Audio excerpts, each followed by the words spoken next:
오늘 말씀의 제목은 남을 비판할 자격이 있습니까? 입니다. 오늘 읽은 예수님의 말씀 한마디로 말하면 다른 사람 함부로 비판하지 말라, 그런 말씀입니다. 비판이라는 단어를 사전에 찾아보니까 비평하여 판단하다, 이런 뜻이라고 나와 있습니다.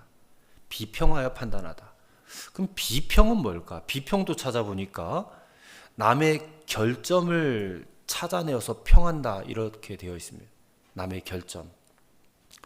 그러니까 이 비판이라는 말은 한마디로 말해서 남의 결점, 잘못된 점을 그냥 찾고 그것을 막 들춰내어 가지고 그것을 판단하고 꾸짖어서 고치라고 요구하는 것이다.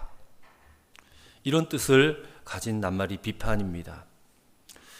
근데 한편 어떻게 좀 생각해 보면 이 비판이라는 것은 좀 긍정적인 면도 있지 않겠는가?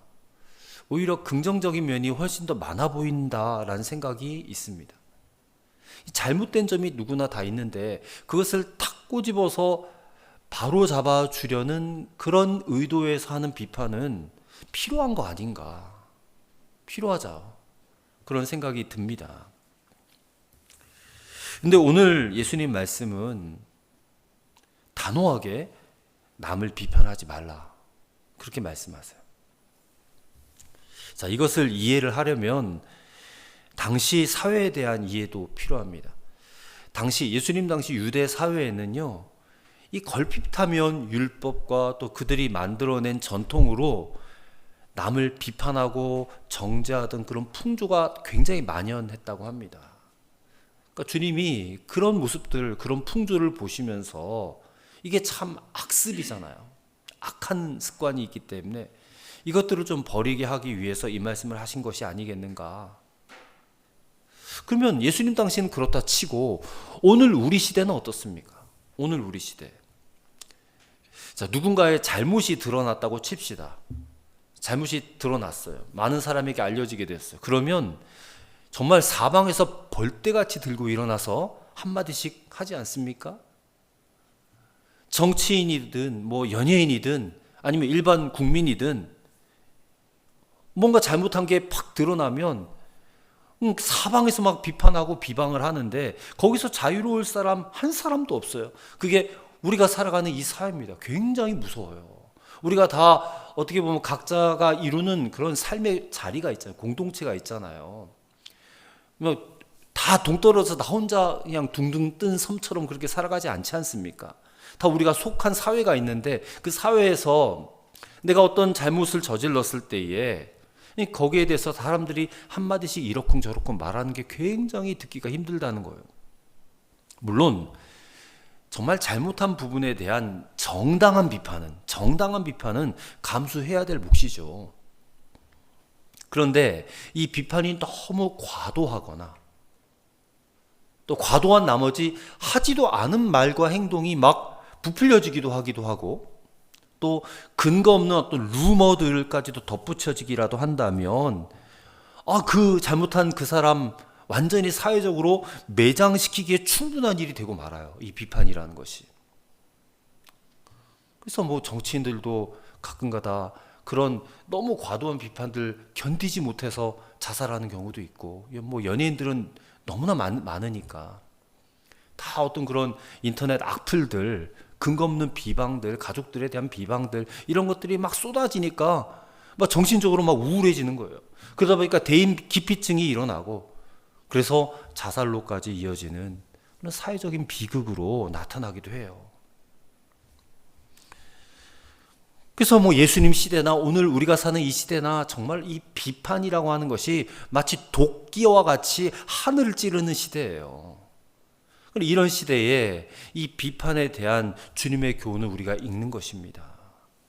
그래서 이 말씀을 통해서 우리 그리스도인은 어떻게 해야 될지 한번 생각해 보고자 합니다. 자, 먼저 1절의 말씀을 보십시오. 1절을 보시면 비판을 받지 아니하려거든 비판하지 말라 그랬어요. 비판을 받지 않으려면 비판을 하지 말라. 자, 여기서 비판이라는 단어 헬라어가 크리노라는 단어인데요. 이게 본래적인 의미는 재판정에서 재판관이 내리는 최종 판결을 의미하는 말이에요. 이 비판이란 단어가 최종 판결. 그러니까 예수님께서 말씀하신 비판하지 말라는 말은요, 어떤 사람에 대해서 자기 자신이 마치 하나님인 것처럼 최종 판결을 내리지 말라, 이런 말이에요. 저 사람은 글러먹었어, 저 사람은 몹쓸 인간이야 하는 식으로 함부로 판단하고 정죄하지 말라, 그런 뜻입니다. 근데 문제는 이러한 판단을 인간이 서슴없이 한다는 데 있다는 것이에요. 이런 판단은 누구만 할 수 있느냐? 하나님만 하실 수 있다는 것입니다. 성경은 하나님만이 온 세상 만민을 심판하실 수 있는 재판장이시다라고 선언하고 있어요. 모든 인간들, 모든 인생들이 결국 최종적으로는 다 하나님의 심판대 앞에 서게 되어 있어요. 그래서 그 하나님의 심판대 앞에 서서 재판장 되시는 하나님으로부터 판결을 받게 될 텐데, 우리 하나님은 어떤 분이세요? 전지하시고 전능하신 분이시기 때문에 하나님은 증인이 필요가 없어요. 증거도 필요 없어요. 이 땅에서 재판받으려면 증인, 증거 다 필요하잖아요. 근데 하나님께는 그런 거 다 필요 없이 우리의 모든 언행, 심사에 대해서 올바르고도 공정한 판결을 내리실 수 있는 분이세요. 그래서 하나님 앞에 서면요, 누구도 꼼짝 못해요. 누구도 한마디 말도 못해요. 하나님 억울합니다 이런 말을 할 수 있는 사람 아무도 없다, 그 얘기예요. 근데 사람은 이런 비판을 할 자격이 없다는 거예요. 왜냐하면 사람의 판단은 이게 온전하지 못하기 때문에 그래요. 또 우리는 모든 사실을 다 알지도 못해요. 그래서 인도의 격언 가운데 이런 말이 있어요. 남의 신발을 신어보기 전에는 그 사람의 걸음걸이를 평가하지 말라, 이런 말이 있습니다. 그러니까 실상은 자기가 틀렸고 자기가 문제가 있는데 엉뚱하게 다른 사람에게 책임을 전가하고 비난하고 정죄하기를 잘하는 것이 우리 인간들이라는 것이에요. 근데 주님께서는요, 야, 너희가 버젓이 하나님 자리에 앉아가지고 나는 절대적으로 옳고 잘못한 게 없는데 저 사람은 모두 틀렸고 모두 잘못했다라고 여기고 판단하고 있지 않느냐, 그런 말씀을 하고 계시는 거예요. 그러다 보니까 하나님 자리에 앉아가지고 비판을 하는데 그런 비판이 한 번으로 끝나지가 않는다는 겁니다. 그래서 어떤 일이 생기냐, 이런 비판이요 계속해서 반복이 돼요. 1절을 계속해서 보시면 2절을 보세요. 너희가 비판하는 그 비판으로 너희가 비판을 받을 것이요, 너희가 헤아리는 그 헤아림으로 너희가 헤아림을 받을 것이니라 그래요. 한번 비판을 받으면 그 사람은 또 자기를 비판한 사람에 대해서 반드시 또 비판할 기회를 찾아요. 그래서 비판은 비판을 낳고 또 비판은 또다시 비판을 낳고, 이런 악순환의 결과를 가져오지 않습니까? 이 정치권을 잘 보세요. 여야가 그러잖아요. 여야가 이쪽에서 한 가지 문제를 비판하면 이쪽에서 또 반박하고 또 비판하고, 그럼 이쪽이 비판하면 또 이쪽이 또 비판을 하고, 그럼 어떤 일이 생겨요? 이런 비판의 악순환은 결국 관계의 단절을 가져오게 된다는 거예요. 인간관계의 단절. 그리고 그러한 인간관계의 단절은 하나님과의 관계까지도 막히게 하는 부작용을 가져와요. 예를 들어서 저와 제 아내가 어떤 문제에 대해서 막 서로 날이 서가지고 막 비판을 하다가 한바탕 싸움을 했다고 칩시다. 그러면 저나 제 아내가 다 크리스찬인데 그런 비판을 한바탕 하고 한바탕 싸운 다음에 하나님 앞에 예배가 과연 제대로 될까? 기도가 과연 될까? 뭐 당연한 얘기 해서 뭐 하겠어요? 당연히 안 되죠. 안 될 수밖에 없어요. 예배 드리기 싫고 기도하기 싫어요. 한바탕 싸우고 나면. 근데 주님은 이런 것까지 염두에 두고서 말씀하고 계시는 거예요. 자, 그래서 예수님께서 3절 말씀에 어찌하여 형제의 눈 속에 있는 티는 보고 내 눈 속에 있는 들보는 깨닫지 못하느냐라고 말씀하고 계세요. 자, 이 말씀은 우리 속담에 똥 묻은 개가 겨 묻은 개 나무란다, 이 말과 똑같은 뜻이 아닙니까? 자기 눈에 들보가 들어있는데 형제의 눈 속에 있는 티를 빼겠다고 하는 모습을 상상해 보세요. 이게 얼마나 어이없고 또 얼마나 한심하고 또 얼마나 미련한 짓인가. 근데 예수님께서 보세요. 지금 너의 눈에 들어있는 것은 들보다라고 하시고 남의 눈에 있는 것은 티다라고 말씀을 하신 것을 잘 주목해 보세요. 자, 내 눈 속에 있는 들보. 여러분, 들보가 뭐겠습니까? 들보는 집을 지을 때에 이렇게 막 기둥과 기둥 사이를 이렇게 걸치는 커다란 나무, 대들보를 뜻하는 거예요. 그러면 그 대들보가 여러분 보셨는지 모르지만 엄청 커요. 요즘 현대식 집에서는 대들보가 안 보이지만 옛날 구옥에는 보이지 않습니까? 근데 그런 큰 나무가 이게 눈 속에 이게 들어갈 수 있습니까? 없지요. 근데 주님이 그 대들보가 내 눈 속에 들어왔다. 과장법이에요. 과장법. 그러니까.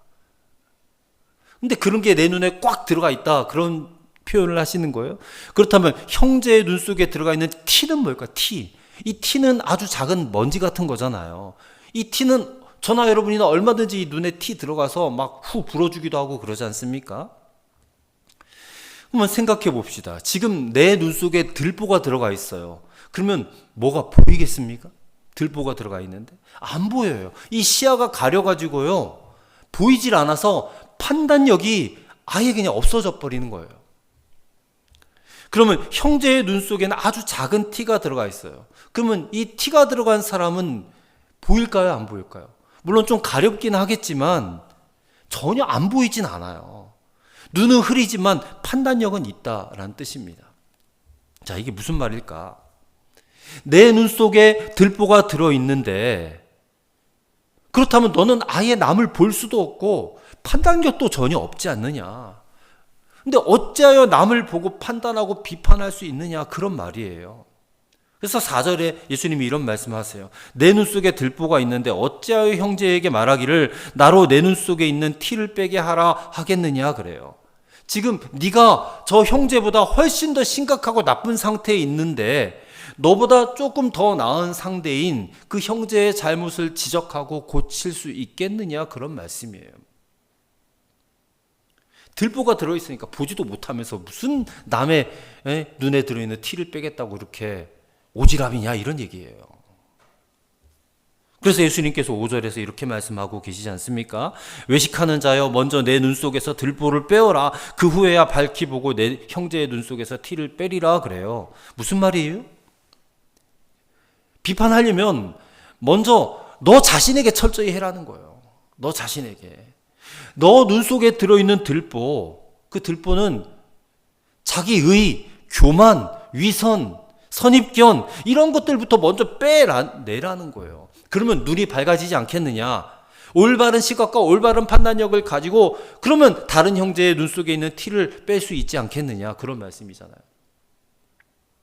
따라서 예수님의 이 비판하지 말라고 하는 말씀은요, 이 비판을 아예 금지한 것은 아니라 비판을 하려면 먼저 자신을 좀 돌아보고 과연 네가 남을 비판할 자격이 있는지 좀 살핀 후에 남을 비판해라. 비판을 하더라도, 그런 말씀이잖아요. 자, 그렇게 따지면 여러분, 우리는 과연 다른 사람을 함부로 비판할 수 있을까요? 어느 누구도 비판할 자격이 없음을 발견하게 될 수밖에 없어요. 우리는 비판할 자격이 없어요. 자, 좋은 예가 성경에 나와요. 요한복음 8장에 가서 보면 바리새인과 서기관들이 이 현장에서 간음을 하다가 붙잡혀온 여인을 데리고 예수님에게로 가요. 그러면서 예수님께 이렇게 질문을 합니다. 선생님, 이 여인을 도대체 어떻게 하면 좋겠습니까? 모세의 율법에 의하면 이런 여자는 돌로 쳐서 죽이라고 명했는데 이 선생은 어떻게 말하겠습니까? 하고 시비를 걸어요. 그들은 예수님을 함정에 빠뜨리기 위한 목적으로 지금 이런 질문을 하는 거거든요. 왜냐하면 예수님께서는요, 사람들이 다 죄인이라고 하는 사람들, 이 세리와 창녀와 같은 그런 여인들, 사람들을 가까이 하셨거든요. 그리고 그들에게 용서와 사랑의 복음을 전하셨어요. 근데 그런 예수님께서 이 여자를 모세의 율법에 따라서 죽여야 된다라고 말하면 그동안 당신이 말한 용서와 사랑은 다 거짓말이 되지 않겠느냐. 그러면 용서하는 마음으로 풀어줘라 라고 말한다면 곧바로 율법을 어긴 자가 되어서 체포를 당하게 돼요. 그러니까 이게 꼼짝없이 걸려들 수밖에 없는 그런 질문을 지금 이 사람들이 거는 거거든요.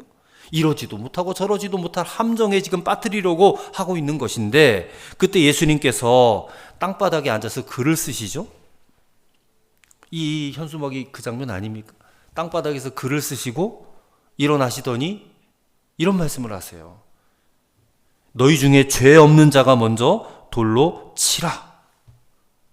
너희 중에 죄 없는 자가 먼저 돌로 치라. 자, 이 말씀을 하시니까 사람들이 돌을 다 들었다가 이 어른으로부터 젊은이까지 한 사람씩 한 사람씩 그 현장을 빠져나가 버렸다. 그게 이제 요한복음의 8장에 나오는 말씀이에요. 너희 중에 죄 없는 자가 돌로 치라. 자, 이 말씀은 이 가늠하다가 현장에서 붙잡힌 여인이나 그 여인을 향하여 정죄하는 마음으로 돌을 들고 있는 너희들이나 다 똑같은 죄인들이다라는 그런 말씀이잖아요. 그러니 그 여인에게 돌을 던질 자격이 있는 사람은 단 한 사람도 없다라는 그런 말씀이잖아요. 자, 우리가 어려서부터 이 세상에는요, 착한 사람도 있고 나쁜 사람도 있고 우리가 그렇게 생각하잖아요. 우리가 다 그렇게 교육을 받았어요. 동화책에서, 교과서에서, 또 만화, 영화에서, 드라마에서 다 그렇게 학습이 되어져요. 그래야지 재미가 있거든요. 착한 사람이 나쁜 사람들로부터 고난받고 막 핍박받고 그러다가 그 문제가 해결되어서 거기서 해피엔딩으로 끝나는 그런 장면들을 우리가 다 보고 자라오지 않습니까? 다 그렇게 학습이 되어 있어요. 근데 성경은, 예수님은 그렇게 말씀하지 않아요. 나쁜 사람, 좋은 사람이 있다고 말씀하지 않아요. 예수님은요, 이 세상의 모든 사람들이 다 죄인이다라고 말씀하시지, 좋은 사람, 나쁜 사람 있다고 말하지 않는다는 겁니다. 어느 조폭 영화의 한 장면이, 이런 장면이 있어요. 자, 부하 하나가 배신을 했어요. 자, 그 배신에 따르는 보고를 받은 이 암흑가의 보스가 얼굴이 막 찡그러지고 일그러진 채 담배를 피다가 담배를 탁 뱉으면서 이렇게 말해요. 이 나쁜 놈의 자식, 그러는 거예요. 아니, 누가 누구 보고 나쁜 놈의 자식이라고 말하는 거예요? 조폭 보스인 자기는 나쁜 놈 아니에요? 근데 자기를 배신했다고 나쁜 놈의 자식. 자, 우리가 어떤 사람을 나쁘다라고 말을 할 때에 그거 모습을 보시는 하나님이 좀 헷갈리시지 않겠는가 생각이 들어요. 누가 누구를 나쁘다고 지금 말하는 거냐? 아니, 조폭들조차도 그 조직 안에 착한 사람이 있겠는가? 그들 생각에는 있을 수도 있겠죠. 말 좀 잘 듣고 의리도 있고 청소도 잘하고 시킨 일 잘하고 또 정이 좀 많은 그런 조폭들을 보고 착하다고 말할 수도 있겠죠. 100번 양보해서 그런 사람들, 그런 조폭들을 착하다고 말해도 조폭은 조폭이잖아요. 근데 여러분, 이게 우리의 실상이다라는 겁니다. 어떤 사과나무가 있는데 사과가 많이 열리고 적게 열리는 차이가 있어도 이 사과가 맺히면 다 사과나무라고 하듯이 죄가 많아 보이고 적어 보여도 죄를 짓는 것을 보면 누구나 다 죄인이에요. 그냥 다만 많은 죄를 지었고 적은 죄를 지었을 뿐이지 죄의 열매를 맺는 것을 보면 다 죄인이다, 그 말이에요. 물론 우리 중에는 어떤 사람 가운데는 삶과 행실이 좀 존경받을 만한 그런 사람이 있을 수도 있어요.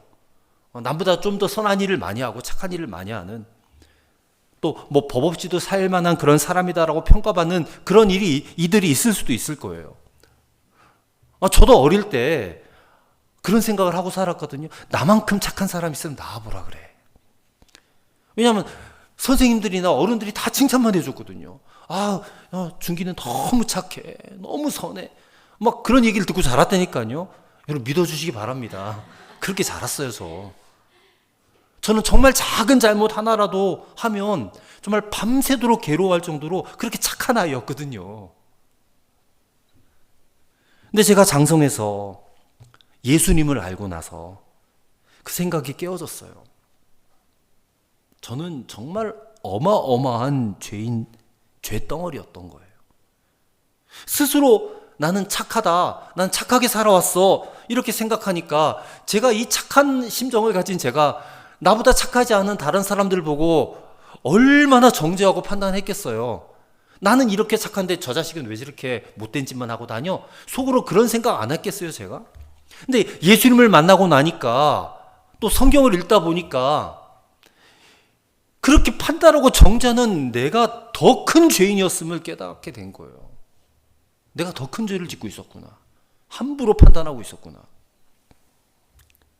그래서 여러분, 저나 여러분이나 우리 모든 사람들의 실체가요, 요한복음 8장에 나오는 가늠한 여인과 하나도 다를 바가 없어요. 똑같은 죄인들이라는 그 사실을 여러분 아시기를 바랍니다. 그러면 우리는 누구도 비판할 자격이 없어요. 어느 누구도 비판할 수 있는 자격을 가진 사람이 없다는 것입니다. 자, 근데 그거 아세요?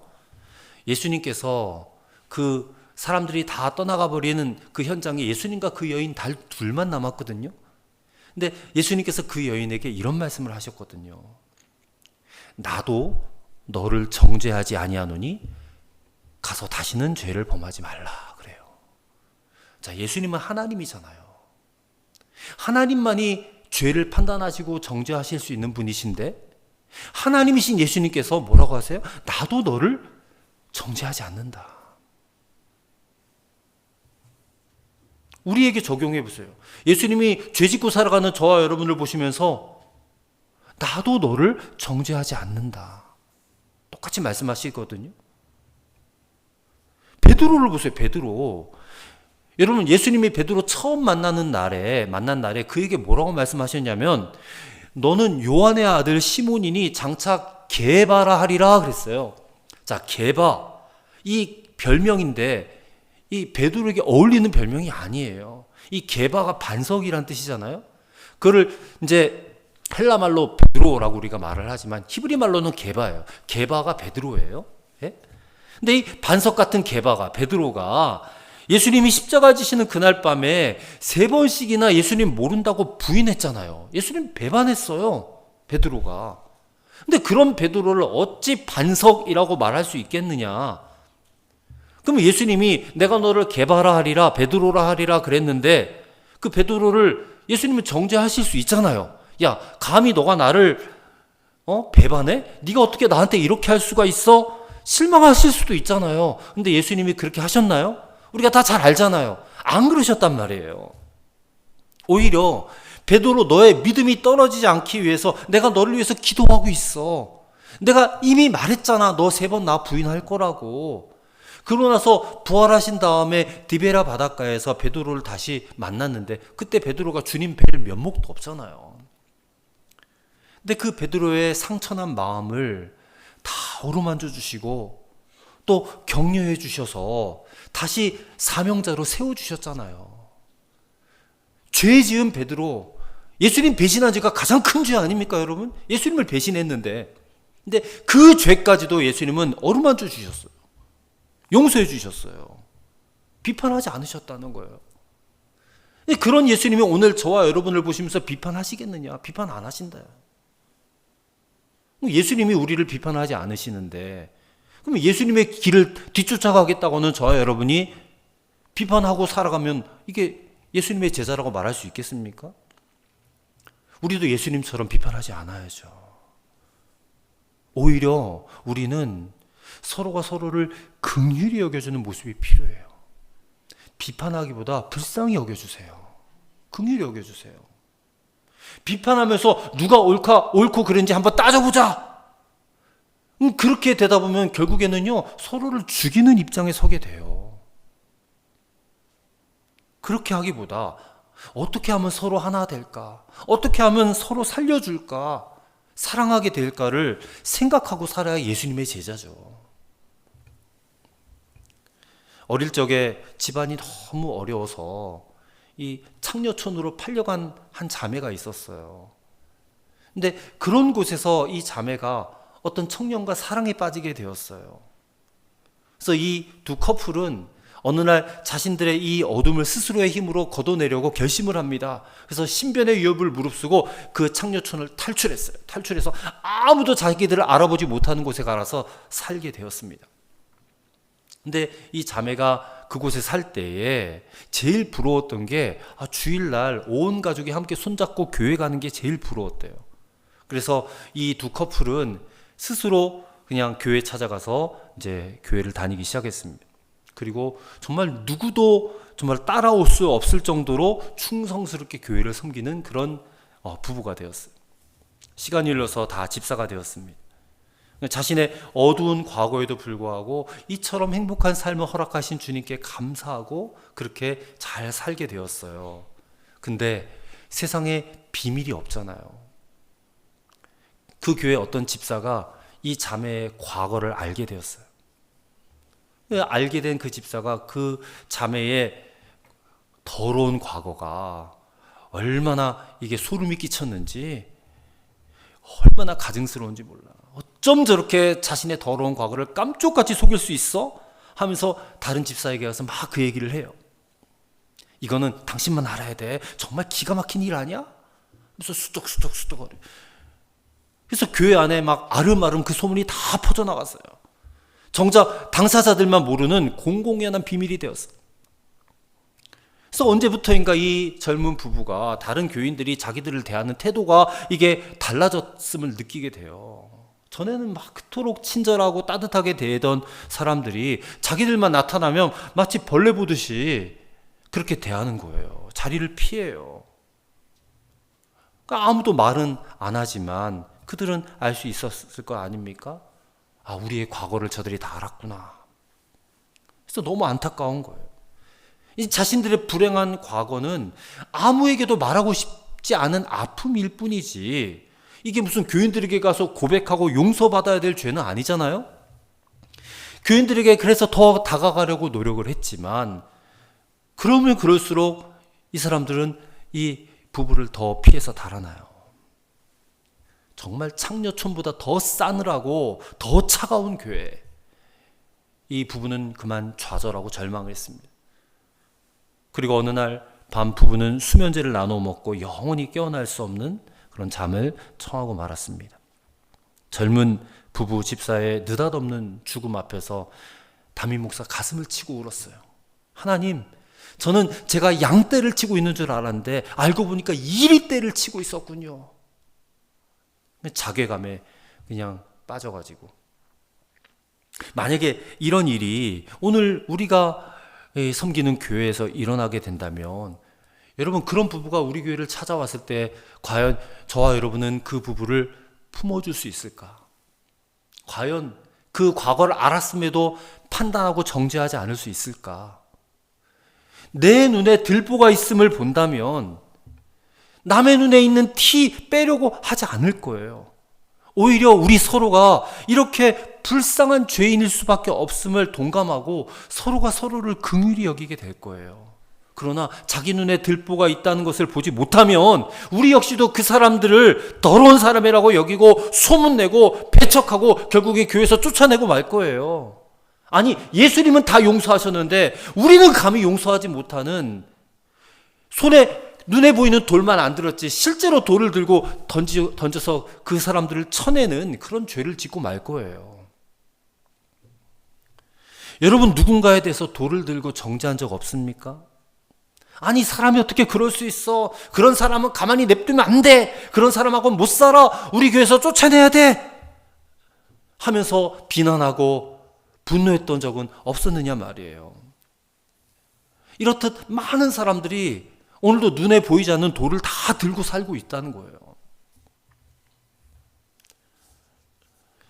끔찍한 예지만 한번 들어볼게요. 누군가 우리 아들을 죽였어요. 근데 그 범인을 잡았어요. 그래서 너무 화가 나가지고 내 손으로 그 범인을 죽였어요. 그러면 복수한 거죠, 복수? 근데 그 범인을 경찰의 손에 넘겨서 법대로 처벌받겠어요. 그러면 정의죠, 정의. 근데 그 범인을 용서해주고 내 아들로 삼았어요. 손양원 목사님처럼 내 아들로 삼았어요. 그러면 그것은 은혜입니다. 자, 한 사건을 가지고 복수가 있고 정의가 있고 은혜가 있어요. 여러분의 심성에 어떤 게 맞습니까? 복수가 맞아요? 정의가 맞아요? 은혜가 맞아요? 대부분 복수나 정의가 맞겠죠. 근데 우리는 은혜로운, 은혜를 베풀 줄 아는 그런 심성을 가져야 돼요. 예수님이 그것을 원하시기 때문에. 우리가 사순절을 보내고 있어요. 예수님께서 이 땅에 죄인들을 위해서 모든 죄값을 다 지시고 십자가를 지셨어요. 그래서 우리에게 정죄받지 않고 심판받지 않고 구원받을 수 있는 길을 열어놓으셨어요. 로마서 8장 1절과 2절에 그러므로 이제 그리스도 예수 안에 있는 자들에게는 결코 정죄함이 없나니 그러므로 그리스도 예수 안에 있는 생명의 성령의 법이 죄와 사망의 법에서 너를 해방하였음이라 했습니다. 이게 예수 그리스도의 복음 아닙니까? 이 복음이 주는 은혜가 오늘 우리에게 필요하다는 거예요. 은혜로운 심성이 회복되어지시게 되기를 바랍니다. 정말 그리스도 예수의 십자가에서 내 눈에 박혀있는 들보와 같은 엄청난 죄악이 아무런 조건도 없이 탕감받고 용서받았음을 정말 믿는다면 여러분, 우리는 정말 누구도 비판하지 않고 용서하고 사랑하게 될 줄로 믿습니다. 다른 사람 던지려고 손에 든 돌 다 내려놓게 될 줄로 믿습니다. 우리 죄를 용서하신 예수님의 십자가가, 그 은혜가 있기에 이번 사순절에 그 은혜를 충만히 받으시는 그런 여러분과 저가 되기를 바랍니다. 기도하시겠습니다. 하나님 아버지, 우리가 도대체 무슨 힘으로 살 수 있습니까? 우리가 어떻게 하면 예수님 말씀처럼 살 수 있을까요? 오직 용서받은 은혜뿐임을 믿습니다. 그 은혜로 우리 눈에 엄청난 들보가 박혀 있음을 보게 하여 주옵소서. 그 엄청난 들보와 같은 죄악, 그 죄악을 십자가로 탕감받았고 용서받았음을 정말 믿게 하여 주옵소서. 그리하여 우리 가족 간에, 이웃 간에, 성도 간에 모든 비판 그치게 하옵시고 서로가 서로를 긍휼히 여기며 살게 하여 주옵소서. 예수님의 이름으로 기도하옵나이다. 아멘.